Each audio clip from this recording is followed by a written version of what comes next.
In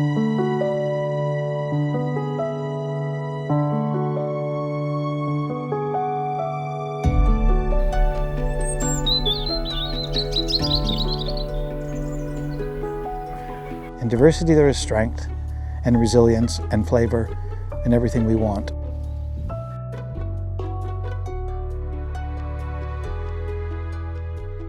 I've done vineyards and fruit blocks and all sorts of stuff. So vertical farming, I've done all sorts of things over my career, but I like agroforestry the best.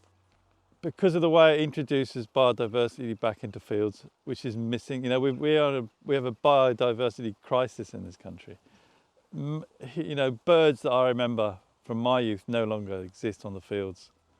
And there's just nothing for them, they're just deserts. And just putting that back into the landscape is just, I think, fantastic. And you definitely see it in terms of the wildlife and the birds that are coming back.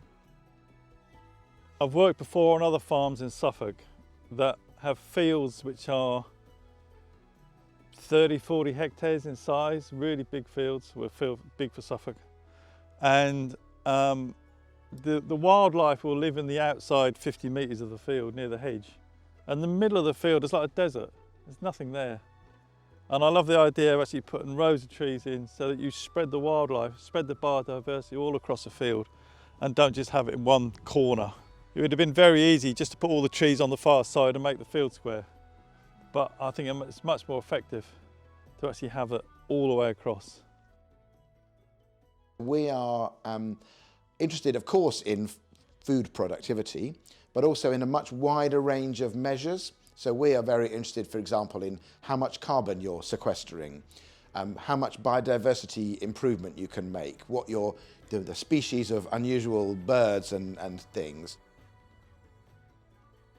We advise start with the pioneer species for shelter, creating organic matter, restoring of biodiversity. It's enough to do for the first winter. You also can notice around the biggest trees still are pioneer species. Most of them we planted, like the white willow, Salix alba, like the poplar, like the birch. They are great trees. They give shelter, they produce organic matter, they feed insects, also have nice pollen in spring for the bumblebees and solitary bees.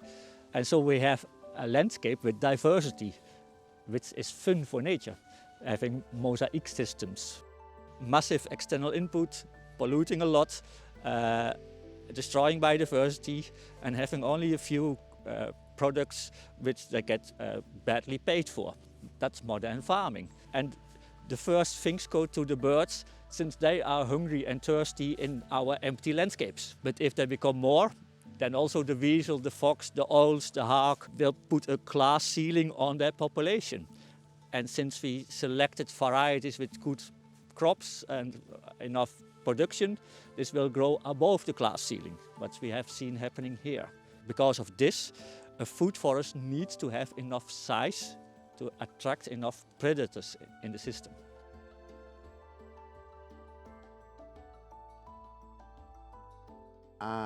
We have lots of surveys done of how it is now. Birds, and we have some rare species of birds that are generally in decline, that at Wakelins are increasing, so we're very happy about that. So we have quite a lot of information about the current situation, but we don't have information about what it was like in 1992, okay? So we don't have longitudinal studies, but we have my neighbour. So you can stand in my field and you can see hares and badgers and foxes and deers and doves and owls and everything. And you can stand in his field, nothing, zero. So that's the comparison. The comparison is not necessarily with 1992, the comparison is with the next door neighbour. Because we have been doing it for so long, have quite a good rotation and are so diverse. There's no monocrop. There is, it's either intersown with or undersown with green manures, mustard. There's flower banks, there's beetle banks. There's the apple trees in the middle as well. So there's no monocultures, and it's very diverse in everything.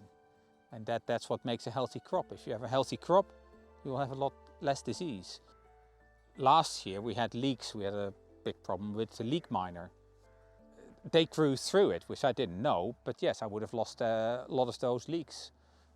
But you're not having just leeks, so you got your potatoes, your carrots, so you can't have 100% for everything. The simplest illustration of how the agroforestry supports that is with wind-borne diseases. A few years ago they had a year where they had potatoes on this farm in 3 of the north-south alleys. The neighbour had potatoes in his huge field, but it was a very bad year for potato blight, which is an airborne pathogen. What happened was that at Wakelins, the wind mostly comes from the west, southwest. The most westerly alley, the potato blight was bad. The easterly alley of the 3, not much potato blight, because the spores didn't get through the trees. Our neighbour, whole field was gone. The worst place to grow apple trees is in an orchard, because everyone is close to its neighbour, and if one of them gets a disease, they all get a disease. The best place to grow an apple tree is in a wood, a forest, because then it's on its own, and as long as it's close enough to its neighbours to be pollinated, then you don't have the disease spread. So here, this is like planting apple trees in a wood, because each one is a long way from its brothers and sisters, and so we have the maximum diversity.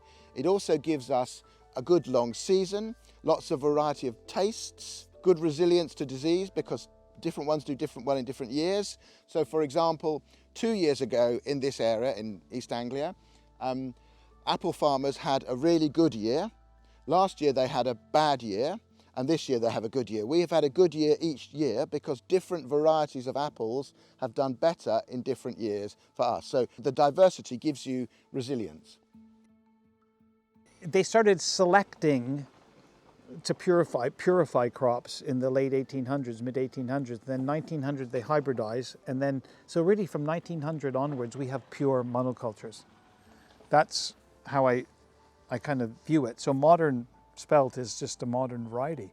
So that word ancient I don't like. So I think the word heritage to me means something. It means diversity. So that's the word I always push. And some people are growing pure fields of old wheats, like there's red lammas or blue cone. These wheats, you can probably buy that now in the UK. And they're old, and there's probably a little bit of diversity there, but they're still monocultures. So, but you know my definition. My definition is genetic diversity. In diversity there is strength and resilience and flavor and everything we want. And if we narrow the crops too much, we know where it's going to end up. Be screwed.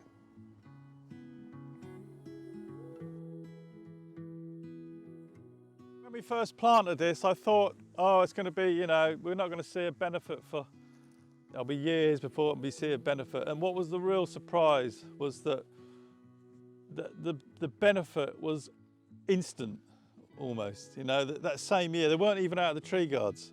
It was just rows of tree guards.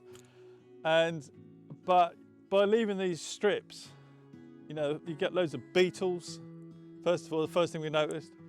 Second thing we noticed was loads of small rodents, mice, voles, things like this. And as soon as they appear, then you get all the raptors overhead, owls, hawks. And that was in the first year. That was even before we had a tree. It's really amazing, the difference. The best project I've done in my life in agriculture, yeah.